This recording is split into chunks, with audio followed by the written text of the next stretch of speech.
Alrighty, so thank you guys for listening to my speech. I want to thank my hosts, Jake and Jess, for letting me do this here and being my audience. Um, how are you guys doing tonight? Good, how are you? I'm doing pretty good. I'm feeling pretty pumped up today. Thank you. So I'm going to be talking to you guys about the history and origins and kind of the gear and setup of ODSTs. First off, what I have to tell you is that ODSTs are a part of the UNSC. The UNSC is the United Nations Space Command. ODSTs are the United Nations Space Command special forces other than Spartans. ODSTs are one of many platoons and battalions within the UNSC Marine Corps. They started in the year 2129 as then they were called the Drop Jet Platoon.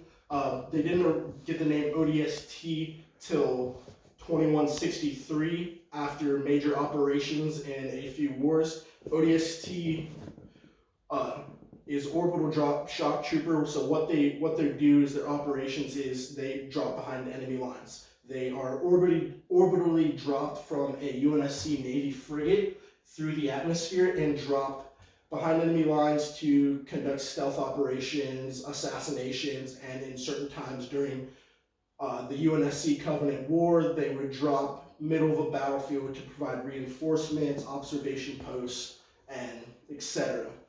So, like I said, ODSTs deploy from Navy frigates. How do they do that? Well, a Navy frigate pulls up outside of a planet's atmosphere and they drop in these massive black pods. It is a single man pod that is designed to go through many different types of atmospheres and asteroid belts without taking a whole lot of damage. And their main purpose is to deliver that ODST to their target unharmed, and they do a very good job of that because they fall out of the sky and hit the ground.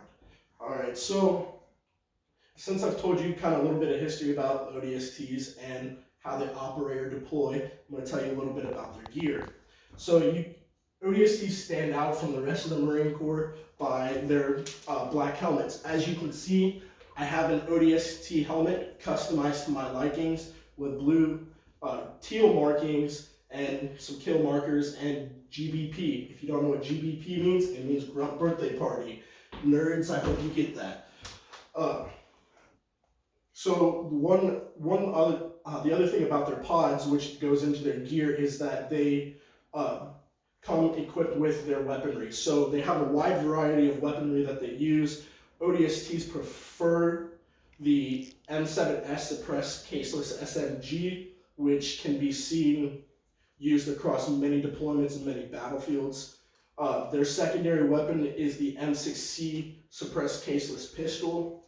That is their main sidearm 90% of the time, and it is a very effective weapon for what an ODST's job is. So, in conclusion, I've told you about the history of ODSTs, how they deploy, and their gear and weaponry.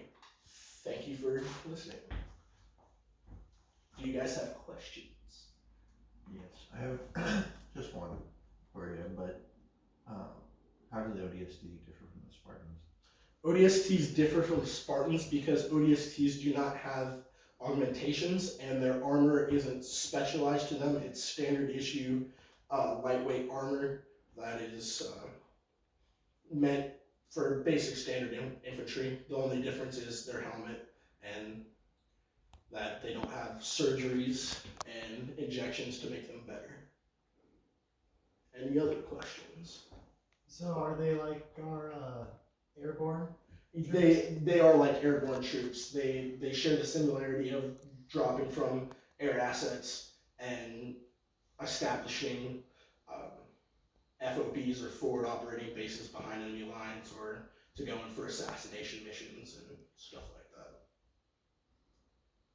Alrighty. Any other questions?